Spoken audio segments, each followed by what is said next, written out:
Halo semuanya, kembali lagi dengan kelanjutan kisah epik kita. Di episode sebelumnya, kita dibuat tegang dengan pertemuan kembali Xiaoyan dan jiwa Cimi yang kini bersemayam dalam tubuh cloning keabadian bintang 8. Untungnya, Xiaoyan tidak sendirian, Yang Mulia Ratu hadir bersamanya. Klan Cimi pun dibuat tak berkutik. Xiaoyan, dengan segala keberaniannya, bahkan mengancam akan menghapus jiwa klan Cimi. Akhirnya, jiwa klan Cimi menyerah dan bersumpah setia pada Xiaoyan selama 10.000 tahun. Xiaoyan yang cerdik pun berpikir, daripada menghancurkan, lebih baik memanfaatkannya di masa depan. Dan boom, Xiaoyan berhasil mengendalikan jiwa klan Cimi dan mendapatkan tubuh keabadian bintang 8. Kebahagiaan Xiaoyan pun meledak tak terkira, sungguh pencapaian yang luar biasa. Saat itu, cahaya biru muncul dari cincin Xiaoyan, membawa berita dari Gou Yan. Serangkaian informasi mengalir ke pikiran Xiaoyan.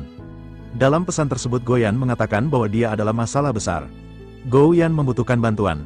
Meskipun Gou Yan terkadang terlihat bodoh, kekuatannya sangat besar. Hampir mustahil ada yang bisa mengancamnya kecuali terjadi sesuatu yang luar biasa. Akhirnya setelah Xiaoyan mengatasi jiwa klan Cimi, dia pun memutuskan untuk kembali kepada medan pertempuran. Sebelumnya karena ada sesuatu yang belum dia bereskan, yaitu ribuan dari Dewa Taisu yang masih belum dikendalikan dan memiliki sumber daya yang sangat besar. Akhirnya mereka semua pun pergi. Di sisi lain, di ruang gelap yang luas, cahaya biru samar berkedip. Itu adalah Gou Yan. Xiaoyan sudah bergerak. Tampaknya ia masih peduli padaku, gumam Gou Yan. Namun sedetik kemudian ia menyipitkan mata. Mengapa dia bergerak berlawanan arah? Apa dia tidak berniat menyelamatkanku? Aku menyesal telah membantunya. Tiba-tiba sosok di kejauhan yang berjarak kurang dari setengah meter mulai mengeluarkan geraman. Tidak kusangka aku benar-benar bisa menangkap Gou Yan. Aku mendengar ada binatang dewa bernama Dai di dunia ini, ujar sosok hitam itu. Dulu ia berada di samping Yang Mulia. Karena kematian Yang Mulia, ia seharusnya ikut binasa. Namun karena ia berasal dari asal sujiwa, ia tidak akan bisa musnah. Aku akan menggunakan kekuatan Dai untuk mematahkan segel tuanku hari ini. Gou Yan terkejut. Aku tidak tahu siapa tuanmu dan mengapa aku harus membantunya. Ia melihat sekeliling dan menyadari bahwa segel di tempat ini terasa sangat familiar. Gou Yan menggertakkan gigi dan kembali mengirim pesan kepada Xiaoyan. Apakah kau benar-benar tidak berperasaan, Xiaoyan? Di punggung kelinci Bingyun, Xiaoyan mengerutkan kening menerima pesan tersebut. Ia tidak bisa membayangkan makhluk apa yang bisa mengancam Gou Yan. Melihat ekspresi Xiaoyan, permaisuri bertanya, apa yang terjadi, suamiku? Xiaoyan awalnya ingin kembali ke hutan belantara keabadian untuk mengumpulkan kekuatan 100 Dewa Taiksu ke lantai 13 pagoda pemurnian. Namun, ia tidak bisa berhenti memikirkan Gou Yan. Apakah masih ada keberadaan yang sangat kuat di alam sejati Xuan Yin? Tanya Xiaoyan pada permaisuri. Permaisuri bingung, bisa kau jelaskan lebih spesifik? Apakah Yang Mulia pernah memiliki musuh yang tidak bisa dibunuh di sini? Permaisuri mengangguk, ada beberapa yang tidak bisa dihabisi, bahkan oleh Yang Mulia. Keberadaan macam apa itu? Tanya Xiaoyan curiga. Permaisuri menjelaskan bahwa ada monster yang disegel dalam formasi terlarang yang sangat besar. Meskipun tidak bisa dibunuh, kekuatannya telah dilemahkan oleh Gu Zongsheng menjadi hanya 1/100. Selama segelnya tidak dilanggar, monster itu tidak akan bisa lari. Permaisuri mengeluarkan sebuah bendera kecil. Yang Mulia memberi saya bendera ini dulu. Namanya bendera penekan jiwa. Ia dapat menyerap dan memberi nutrisi pada jiwa. Xiaoyan mengambilnya dan mempelajari informasinya. Tampaknya bendera ini memang disiapkan untuknya. Yang Mulia ingin monster ini menjadi salah satu kekuatan tempurmu, tambah permaisuri. Xiaoyan khawatir jika Gou Yan terjebak oleh monster yang dimaksud permaisuri. Ia segera menghentikan kelinci Bingyun, kita harus pergi ke tempat lain dulu. Kelinci Bingyun meraung tidak senang, namun Xiaoyan mengabaikannya. Cahaya biru dari cincinnya menunjukkan arah yang harus dituju. Mereka segera melesat pergi. Jiwa Cimi bingung mengapa mereka harus kembali ke arah bintang Hanfan, namun ia hanya bisa mengikuti dengan pahit. Kau akan mencari monster itu? Tanya permaisuri. Gou Yan sepertinya terjebak olehnya, jawab Xiaoyan. Di tempat persembunyiannya, Gou Yan yang mendengar perkataan Xiaoyan merasa tersentuh. Aku tahu dia pasti enggan berpisah denganku, gumamnya dengan mata berkaca-kaca. Permaisuri bertanya, siapa Gou Yan? Dia disebut tahanan spiritual. Dulu dia mengikuti Yang Mulia. Apakah Yuan Er tidak mengetahuinya?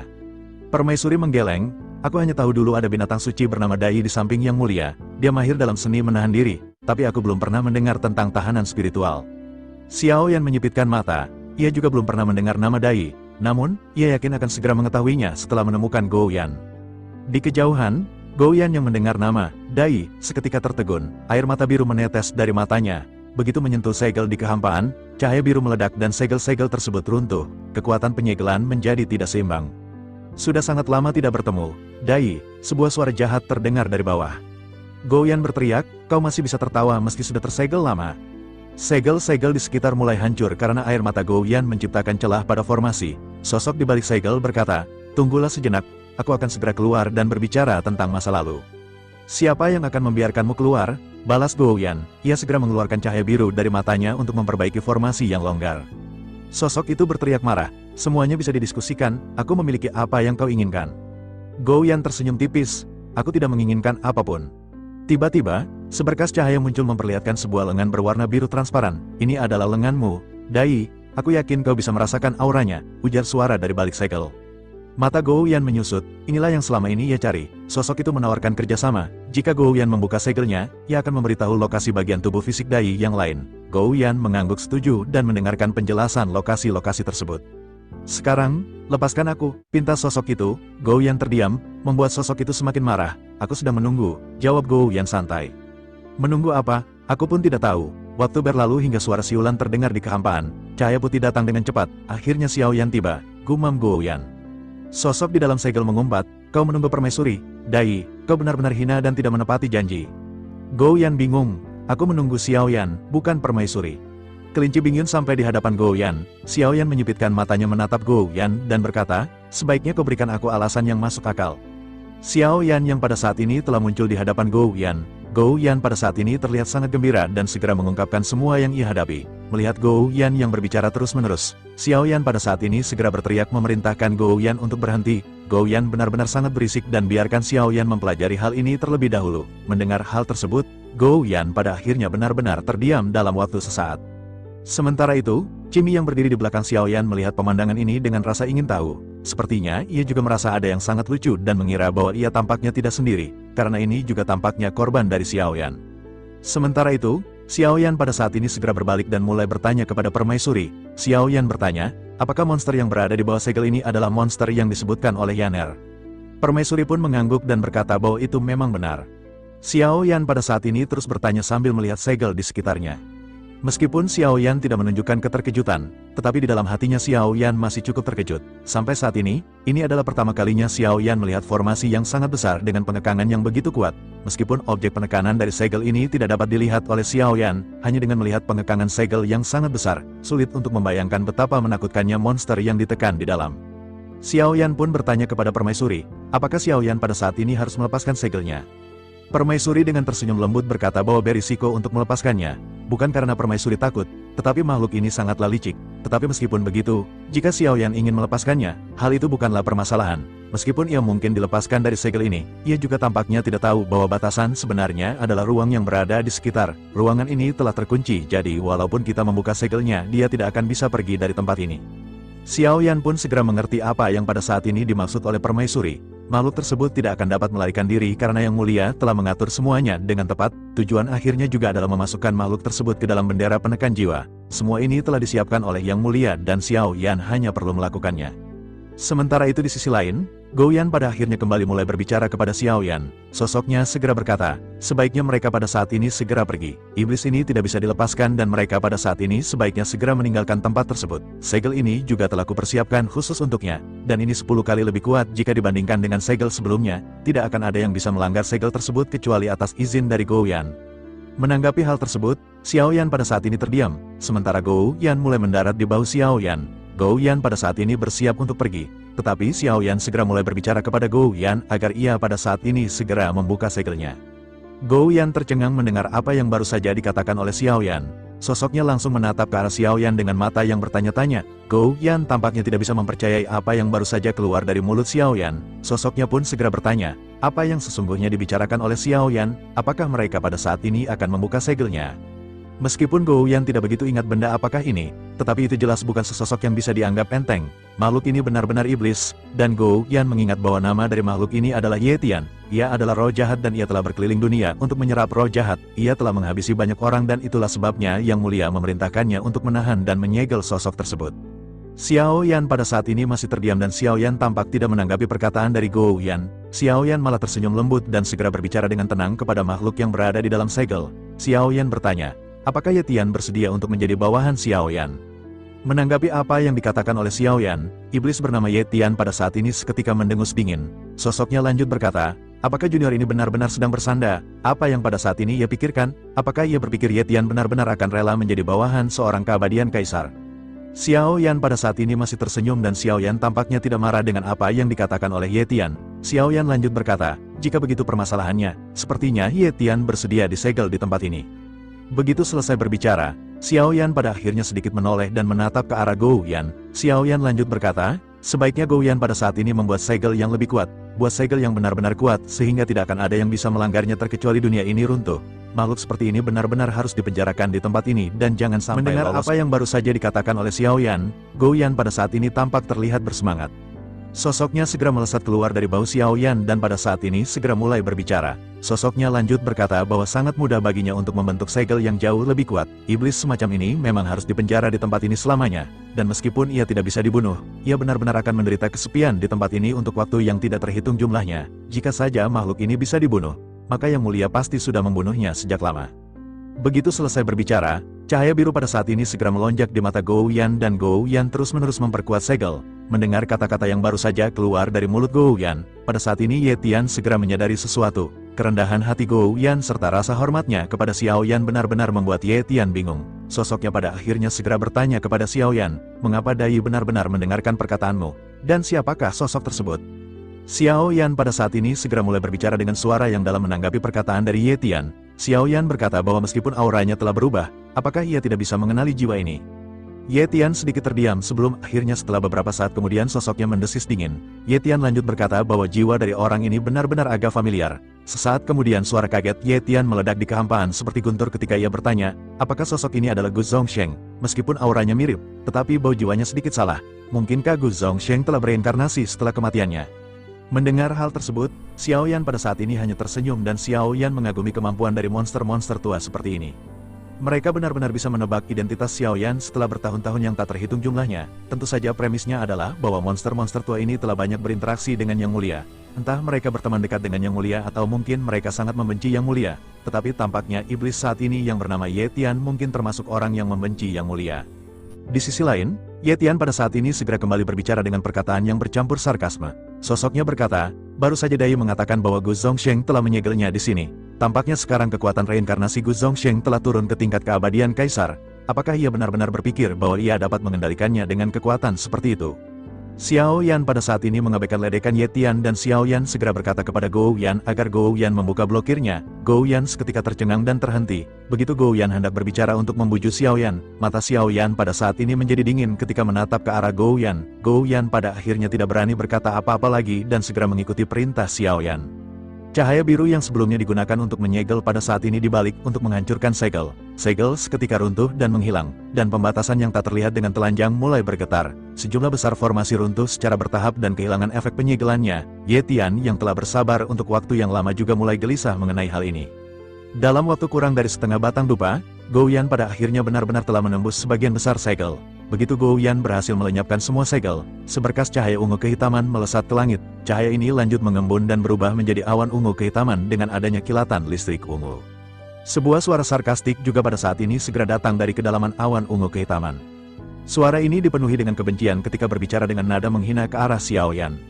Sosoknya tertawa dan lanjut berkata, Gu Zongsheng mengira ia akan berlarian di sekitarnya dalam kehidupan ini.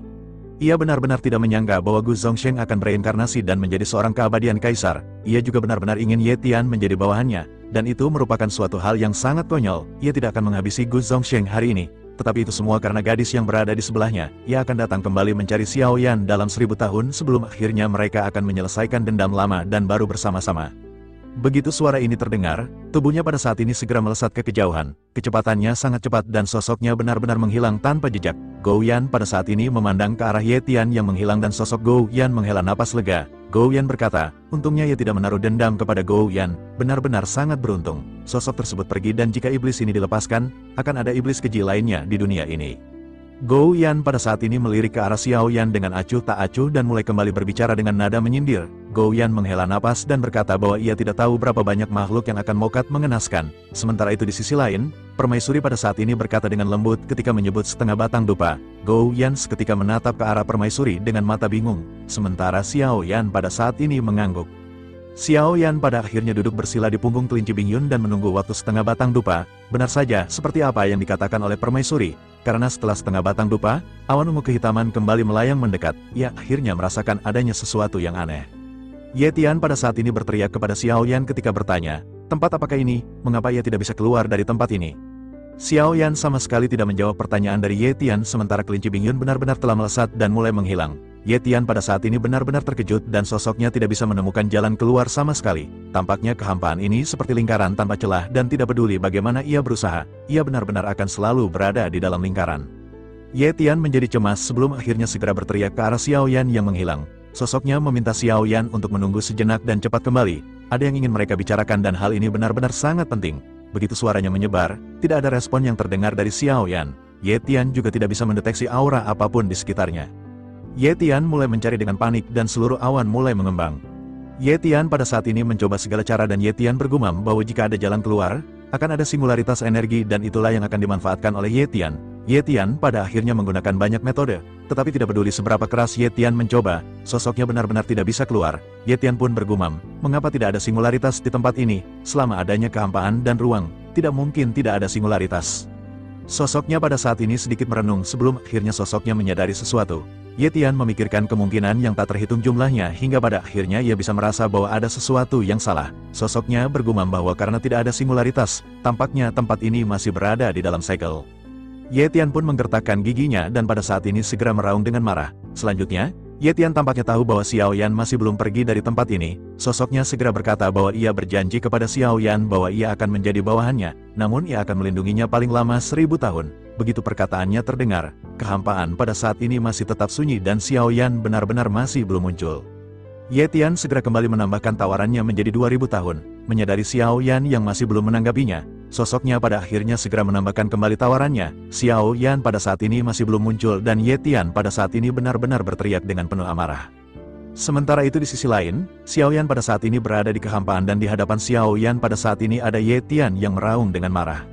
Xiao Yan bisa menatap ke arah Ye Tian sementara Ye Tian pada saat ini sama sekali tidak bisa mengetahui keberadaan Xiao Yan. Xiao Yan pada saat ini memperhatikan gerak-gerik yang ditunjukkan oleh Ye Tian. Xiao Yan menatap ke arah Ye Tian yang pada akhirnya berteriak bahwa ia bersedia menjadi prajurit Xiao Yan. Kondisi apa yang diinginkan oleh Xiao Yan dan Ye Tian akan berusaha untuk mewujudkannya.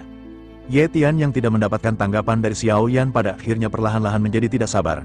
Ye Tian segera melonjakkan niat membunuh yang kuat dan pada saat ini Ye Tian benar-benar mengamuk. Kekuatan yang sangat dahsyat pada saat ini segera dikeluarkan oleh Ye Tian untuk menghancurkan segel. Sementara itu di sisi lain, Xiao Yan pada saat ini segera mulai berbicara kepada Gou Yan. Xiao Yan bertanya apakah kehampaan yang menjebak monster ini merupakan segel. Gou Yan segera menjawab bahwa ini sesungguhnya bukanlah segel. Ini jauh lebih kuat daripada yang disebut segel. Ini adalah teknik luar angkasa dan seharusnya sangat kuat untuk dilakukan. Tidak sulit untuk membuka ruang, tetapi sulit untuk menciptakan ruang yang stabil tanpa celah seperti ini. Xiao Yan langsung mengerti bahwa Yang Mulia mungkin tidak terlalu yakin dengan segel dari Gou Yan. Oleh karena itu, Yang Mulia mengambil langkah seperti ini untuk menekan Ye Tian. Xiao Yan pun menganggukkan kepalanya sambil menatap ke arah Ye Tian yang pada saat ini kembali meningkatkan tawarannya. Ye Tian berteriak bahwa ia mohon Xiao Yan segera muncul dan ia akan menjadi bawahan Xiao Yan selama 20.000 tahun. Xiao Yan pada saat ini masih belum menanggapi apa yang baru saja dikatakan oleh Ye Tian.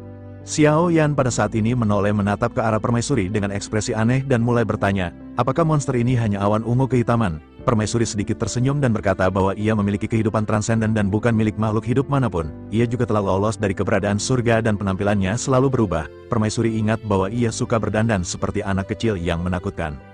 Xiao Yan pun menganggukkan kepalanya dan Xiao Yan pada saat ini kembali bertanya apakah Yaner tahu kemampuan spesifik apa yang dimiliki oleh monster tersebut. Permaisuri pun menjelaskan bahwa yang sangat ia ingat adalah ia dapat memurnikan boneka iblis. Alasan mengapa ia diburu oleh Gu Zongsheng adalah karena ia menciptakan pasukan jutaan boneka iblis. Formasi ini pernah mengancam alam sejati Xuan Yin dan semuanya pada akhirnya benar-benar berakhir dalam pertempuran. Mereka bertempur dengan prajurit permaisuri dan pertempuran sengit itu beberapa kali lebih brutal daripada pertempuran dengan Taisu kali ini. Xiao Yan pada saat ini tercengang mendengar apa yang dikatakan oleh permaisuri. Sementara itu permaisuri kembali menjelaskan bahwa ini hanyalah salah satu kemampuannya yang paling mengejutkan. Permaisuri juga menambahkan bahwa Ye Tian bisa memanggil keberadaan dari dunia luar. Eksistensi ini belum pernah dilihat oleh permaisuri sebelumnya. Ia juga hanya melihat mereka dipanggil sekali oleh Ye Tian. Tetapi meskipun begitu, sepertinya memanggil mereka juga seharusnya Ye Tian pasti membayar harga yang mahal. Xiao Yan pada saat ini menyipitkan matanya dan Xiao Yan pada saat ini sedikit bingung. Xiao Yan pada akhirnya segera berkata bahwa karena Ye Tian tidak bisa mukat, apakah ia akan peduli dengan harga yang harus ia bayar? Ye Tian benar-benar dapat dikatakan abadi dan tidak ada kekhawatiran mengenai semua hal. Permaisuri pada saat ini menganggukkan kepalanya dan kembali menjelaskan kepada Xiao Yan. Permaisuri lanjut menjelaskan bahwa meskipun sosoknya abadi, tetapi umurnya juga sesungguhnya bisa dikonsumsi. Sosoknya bisa menjadi begitu kuat, berarti ia mengintegrasikan kekuatan tertentu dari dunia.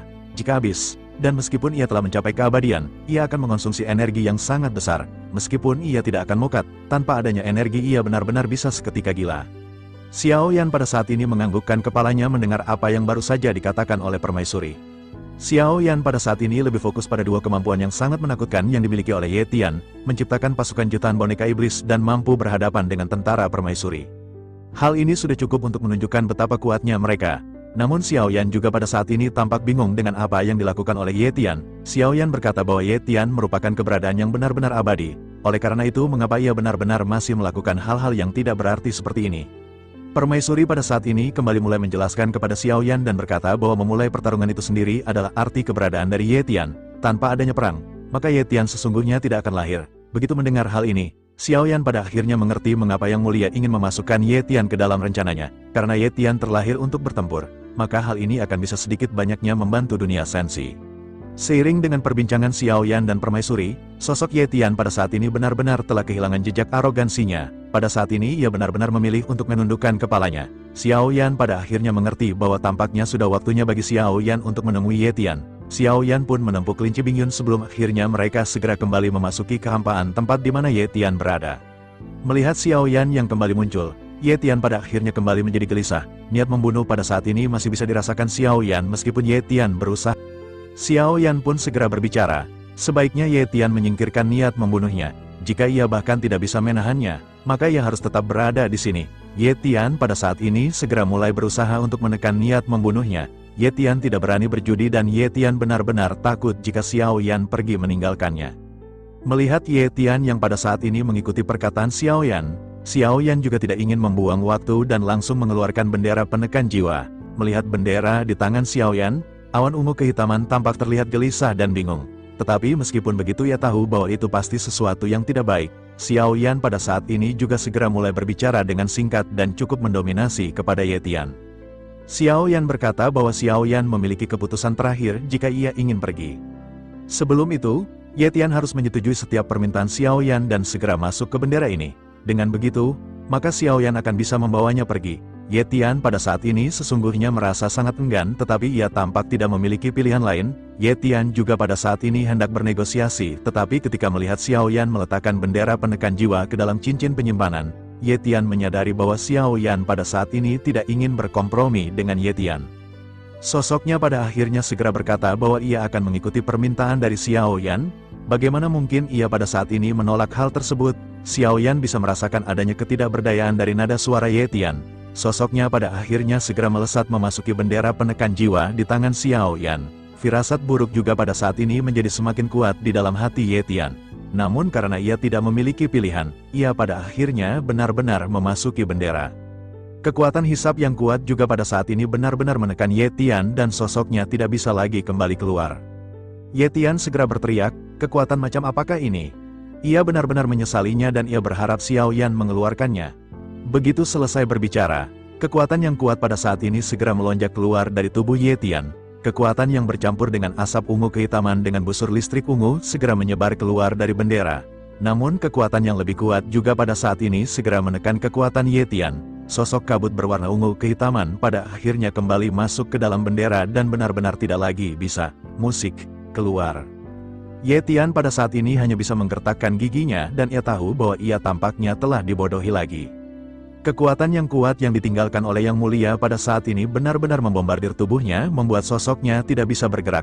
Sementara itu, Xiao Yan pada saat ini segera mulai memasukkan bendera tersebut ke dalam cincin penyimpanan. Xiao Yan juga pada saat ini segera memasukkan Gou Yan ke dalam cincin penyimpanan, atau tepatnya ke dalam bendera penekan jiwa. Gou Yan disatukan dengan sosok Ye Tian.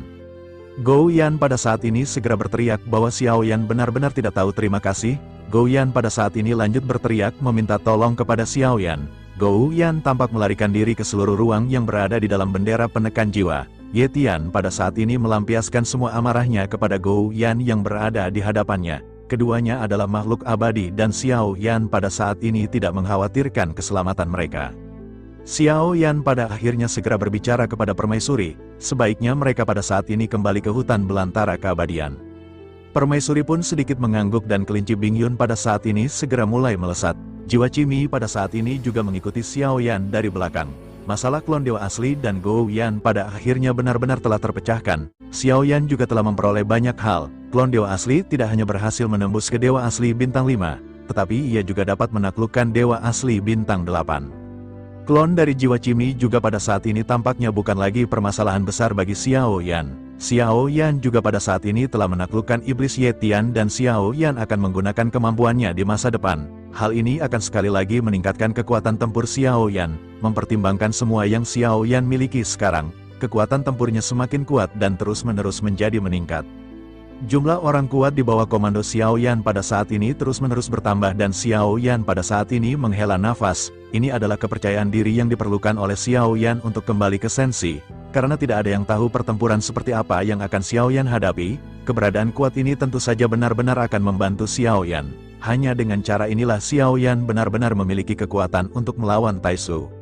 Singkat cerita dalam sekejap mata, Xiao Yan pada akhirnya kembali ke tempat di mana ratusan dewa Taisu berada. Hampir ratusan ribu pasukan dari Istana Dewa Pemburu pada saat ini telah melarikan diri. Sementara itu, tidak ada satupun prajurit permaisuri yang pada saat ini melangkah pergi. Melihat tentara api berkobar yang pada saat ini masih bercokol di sana, permaisuri pada saat ini sedikit terkejut. Permaisuri pun menghela nafas dan memandang ke arah semua orang sebelum akhirnya berkata bahwa sudah waktunya bagi mereka untuk mengucapkan selamat tinggal. Permaisuri pada saat ini dipenuhi dengan kesedihan, tetapi permaisuri harus tetap tegar. Sosoknya segera berkata agar para prajurit tentara api berkobar mematuhi perintah mulai saat ini, dan detik ini tentara api berkobar dibubarkan. Begitu perkataan permaisuri terdengar, para prajurit api yang berkobar pada saat ini segera mulai berteriak. Mereka meneriakkan semboyan bahwa tentara api yang berkobar tidak akan pernah hilang. Semburan teriakan yang sangat mengejutkan pada saat ini bergema di kehampaan. Permaisuri juga pada saat ini sedikit mengencangkan tinjunya dan ekspresi di wajahnya berangsur-angsur menjadi serius. Sosoknya pada akhirnya melayang di kehampaan. Permaisuri dengan penuh ketegasan dan aura yang sangat mendominasi pada akhirnya mulai segera berteriak. Permaisuri berkata agar tentara api berkobar mendengarkan perintah dan mereka akan dibubarkan. Merasakan aura kuat yang tersebar dari permaisuri, para prajurit pada saat ini terdiam sesaat. Tidak ada lagi suara yang bergemuruh dan semua orang menatap ke arah permaisuri yang begitu agung. Permaisuri segera kembali berbicara dengan suara yang menekan agar semuanya bubar sesegera mungkin. Setelah sesaat terdiam, pada akhirnya pasukan api berkobar segera mulai pergi satu demi satu. Kecepatan mereka pergi juga sangat lambat, tampak sangat terlihat mereka pada saat ini benar-benar pergi dengan dipenuhi beban di dalam hati masing-masing. Permaisuri juga hanya bisa terdiam dengan ekspresi sedih sebelum akhirnya semua tentara benar-benar menghilang. Namun meskipun begitu, Permaisuri yakin bahwa meskipun mereka pada saat ini pergi, sesungguhnya mereka tidak benar-benar pergi dan mereka pada saat ini masih menunggu di kejauhan. Xiao Yan juga pada saat ini memandang ke arah Permaisuri dan Xiao Yan bisa merasakan sakitnya perpisahan di hati Permaisuri. Terlebih lagi Permaisuri juga akan mengalami rasa sakit seperti ini lagi. Sementara itu di sisi lain, Permaisuri pada akhirnya juga ikut menghilang di kehampaan. Xiao Yan pun hanya bisa menghela nafas dengan penyesalan di dalam hatinya sebelum akhirnya Xiao Yan kembali menatap ke arah ratusan dewa Taisu. Energi dari ratusan dewa Taisu ini diblokir oleh segel yang kuat. Xiao Yan ingin mengumpulkan energi yang agung di tubuh mereka.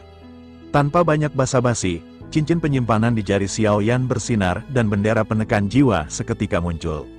Xiao Yan juga mengeluarkan sosok Gou Yan dan pada saat ini Gou Yan lanjut memarahi Xiao Yan. Xiao Yan menyipitkan matanya dan kekuatan yang familiar di mata Gou Yan pada saat ini terpancar di mata kiri Xiao Yan. Merasakan kekuatan ini, Gou Yan seketika benar-benar terdiam. Xiao Yan bisa menyegelnya kapan saja setiap waktu. Gou Yan pun tiba-tiba ketakutan sementara Xiao Yan pada saat ini segera mulai berbicara. Xiao Yan berkata sebaiknya Gou Yan pada saat ini melakukan sesuatu untuk Xiao. Sementara itu pada saat yang sama di ruang tertentu, pemandangan di sini bahkan terlihat lebih luas. Sejauh mata memandang, ada ribuan dewa Taisu yang sangat besar. Mereka menarik sebuah bahtera yang sangat banyak yang kemungkinan ini adalah para pasukan dari Taisu yang akan menyerang dunia Senshi. Dan, banyak juga sosok-sosok yang pada saat ini mengenakan Void God Armor. Tetapi perbedaannya adalah jumlah prajurit di sini sangat mencengangkan. Di atas dewa Taisu terbesar pada saat ini tampak terlihat ada banyak bangunan kecil yang dibangun. Tampak terlihat juga seorang pria mengenakan Void God Armor yang berbeda dengan para prajurit lainnya. Hampir semua Void God Armor dari prajurit berwarna hitam, namun Void God Armor dari pria ini berwarna emas gelap. Armor ini juga memancarkan tampilan yang sangat keras, teksturnya metalik, dan wajah sosok tersebut tampak terlihat memancarkan aura yang kuat. Sangat jelas sekali terlihat bahwa sosok ini adalah panglima tertinggi di tempat ini. Sosoknya pada saat ini segera berteriak, "Mengapa perbekalan dari alam sejati Xuan Yin belum tiba?" Setelah pria yang mengenakan Void God Armor berwarna emas selesai berbicara, seseorang segera maju untuk memberikan laporan mengenai permasalahan tersebut. Sosok tersebut berkata bahwa ia melapor ke Komandan Agung Fei Yu. Mereka telah kehilangan kontak dengan alam sejati Xuan Yin dan ia khawatir ada sesuatu yang tidak beres. Komandan bernama Fei Yu pun segera berbicara dengan dingin ketika bertanya apakah yang terjadi, bukankah kelompok ini dipimpin oleh Suang? Kesalahan macam apa yang bisa terjadi di alam sejati Xuan Yin dan apakah ada kekuatan yang bisa melawan Taisu? Orang yang maju melapor pada saat ini terdiam dan hanya bisa menggelengkan kepalanya. Sementara itu Fei Yu pada saat ini segera kembali berbicara agar mereka segera mengirim seseorang untuk menyelidikinya lebih lanjut. Jika kelompok ini tidak kembali, maka mereka tidak akan menunggu lebih lama lagi. Garis pertahanan ini akan segera ditembus dan mereka tidak dapat menundanya lebih lama lagi. Sosok yang membawa laporan juga seketika menangkupkan tangannya sebelum akhirnya mundur dari istana. Komandan Fei Yu juga pada saat ini menggertakkan giginya sebelum akhirnya sosoknya terus bertanya kepada pihak lain. Sosoknya bertanya berapa lama waktu yang dibutuhkan untuk membuka jalan menuju Sensi. Seorang prajurit Taisu segera maju dan menangkupkan tangannya dengan penuh hormat. Sosoknya berkata bahwa ia akan memberikan laporan kepada Komandan Fei Yu. Mereka akan mampu merobek garis pertahanan dalam waktu 100 tahun. Tetapi celah yang mereka gunakan untuk memasuki Sensi paling banyak hanya bisa bertahan untuk waktu sebatang dupa. Fei Yu pun menganggukkan kepalanya sebelum akhirnya segera kembali bertanya apakah perbekalan dari subdunia lain telah tiba. Pria yang membawa laporan pun segera berkata bahwa perbekalan dari dunia besar Qianyi dan wilayah bintang Haoyu telah dikirimkan. Selain itu, wilayah bintang Qianyi dan alam sejati Xuan Yin memiliki situasi yang spesifik yang belum bisa diketahui. Fei Yu pada saat ini tidak mengatakan apapun dan sosoknya hanya mengangkat telapak tangannya. Fei Yu menyadari bahwa amarahnya tidak akan berpengaruh mengenai hal tersebut. Sosoknya juga menyadari bahwa yang bisa ia lakukan pada saat ini hanyalah menunggu. Fei Yu pada akhirnya segera berkata bahwa terlepas dari apakah perbekalan dari wilayah bintang Qianyi dan dunia sejati Xuan Yin dapat tiba, setelah garis pertahanan terkoyak mereka harus masuk secepat mungkin. Pertempuran telah dimulai dan semuanya harus berjalan sesuai rencana awal. Menanggapi apa yang dikatakan oleh Komandan Fei Yu, semua prajurit di aula berteriak serempak dan menangkupkan tangan mereka. Selanjutnya sekelompok prajurit pada akhirnya segera mundur dari aula. Fei Yu pada saat ini kembali menghela nafas dan bergumam bahwa titik pendudukan telah setengah terbuka. Kehampaan Laut Barat di dunia Sensi harus diduduki terlebih dahulu. Itu harus diduduki sesegera mungkin untuk melakukan pertempuran jangka panjang berikutnya. Sumber daya dari dua subdunia juga pada saat ini belum diantarkan. Hal ini benar-benar membuatnya sangat pusing. Mereka juga tampaknya perlu mengirimkan lebih banyak tenaga untuk mencari tahu apa yang terjadi di subdunia ini. Jika tidak ada pasokan sumber daya dari dua subdunia ini, ia khawatir begitu mereka memasuki dunia Sensi, ia harus membayar harga yang mahal di awal. Jika begitu permasalahannya, mereka benar-benar harus mati-matian merebut sumber daya dan hal ini benar-benar merepotkan. Selain itu, setelah memasuki dunia Sensi, ia juga merasa bahwa ia akan dapat menggunakan sumber dayanya untuk menerobos langkah kelima keabadian Kaisar. Ia sudah terjebak di tingkat ini selama ribuan tahun karena sumber daya Taisu sangatlah langka. Fei Yu pada saat ini tampak terlihat dipenuhi dengan hasrat yang kuat di matanya ketika berbicara mengenai peningkatan kekuatan. Ia telah lama terjebak di langkah kelima keabadian Kaisar dan ia benar-benar ingin segera merasakan peluang langkah keenam. Fei Yu pada akhirnya benar-benar tidak lagi bisa menunda untuk waktu yang lebih lama. Fei Yu pun lanjut tersenyum sebelum akhirnya kembali masuk ke istana untuk menyendiri. Cerita masih berlanjut dengan Xiao Yan dan Gou Yan yang pada saat ini sedang menyapu segel yang berada di antara ratusan dewa Taiksu. Cahaya biru di mata Gou Yan pada saat ini menyelimuti ratusan sosok dewa Taiksu tersebut. Segel yang terpasang di tubuh mereka pun tampak mulai rentan dan segera runtuh. Gou Yan kemudian berbicara kepada Xiao Yan, menanyakan apakah Xiao Yan bisa mempelajari seni segel. Menurut Gou Yan, kekuatan spiritual Xiao Yan tidaklah lemah. Dengan kemampuan itu, Xiao Yan seharusnya bisa menghapus segel, sampah, seperti ini tanpa harus melibatkan Gou Yan lagi. Xiao Yan menatap ke arah Gou Yan dan berkata, "Jika begitu permasalahannya, ajari aku." Namun, Gou Yan langsung menolak dan meminta Xiao Yan melupakan hal tersebut. Gou Yan mengaku tidak bisa mengajari Xiao Yan. Xiao Yan pun mengerutkan kening dan bertanya mengapa Gou Yan tidak bisa mengajarinya. Gou Yan sedikit merenung sebelum akhirnya berbicara dengan tegas. Ia menjelaskan bahwa sederhananya, ia sendiri tidak tahu cara teknis menghancurkan segel pada Dewa Taiksu ini. Tetapi meskipun begitu, ia bisa menghancurkannya dengan mudah. Kemampuan untuk menghancurkan segel terlarang itu muncul secara alami begitu Gou Yan membutuhkannya. Inilah yang disebut dengan bakat jenius. Dan bakat seperti ini tidak memiliki cara untuk diajarkan. Tentu saja Xiao Yan mengerti apa yang dimaksud oleh Gou Yan. Ia hanya bisa menghela napas mendengar penjelasan tersebut. Xiao Yan tidak ingin banyak basa-basi lagi dan segera bergegas menuju ke arah tempat ratusan Dewa Taiksu berada. Dan kemudian mengeluarkan pagoda pemurnian yang akhirnya dia pun memerintahkan semua Dewa Taiksu untuk menyalurkan kekuatannya masuk ke dalam. Para Dewa Taiksu pun segera membuka mulut mereka yang besar dan secara langsung menyemprotkan seberkas cahaya ke arah Xiao Yan. Pancaran cahaya ini tidak memiliki kekuatan penghancur apapun, melainkan seluruhnya adalah sumber energi dan kekuatan keabadian yang telah diubah. Ini adalah energi yang lembut, sesuai dengan harapan Xiao Yan, dan energinya pun sangatlah murni. Xiao Yan menggunakan Void God Armor sebagai media sebelum akhirnya ia menuangkan energi ini langsung ke dalam pagoda pemurnian. Satu demi satu Dewa Taiksu membuka mulut mereka dan menyemprotkan berkas cahaya ke arah Xiao Yan di kehampaan yang luas. Di dalam pagoda pemurnian, semakin banyak cahaya yang datang dari Xiao Yan.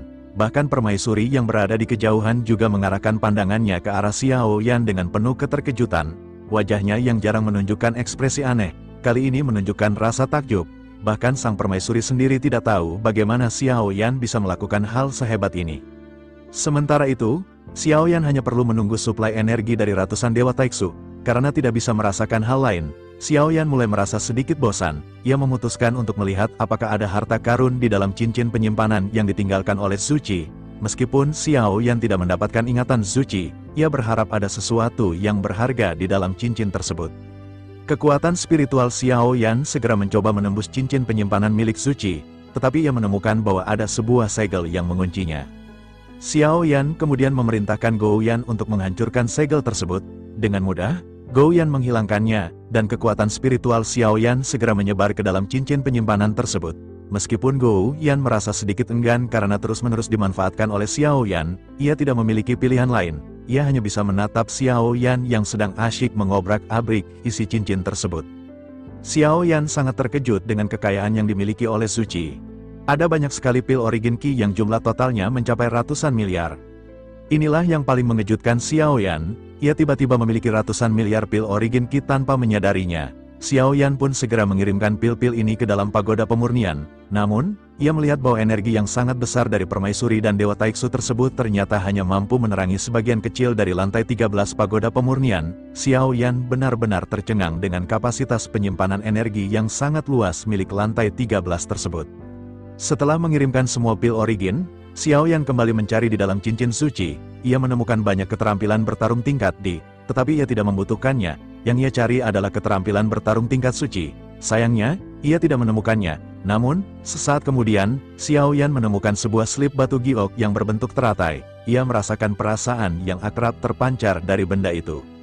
Kilatan cahaya muncul di telapak tangan Xiao Yan saat slip batu giok berbentuk teratai itu ia keluarkan. Jiwa Xiao Yan segera menembus ke dalamnya, dan matanya sedikit menyipit. Ia bergumam bahwa ini adalah formasi pembunuhan teratai penghancur.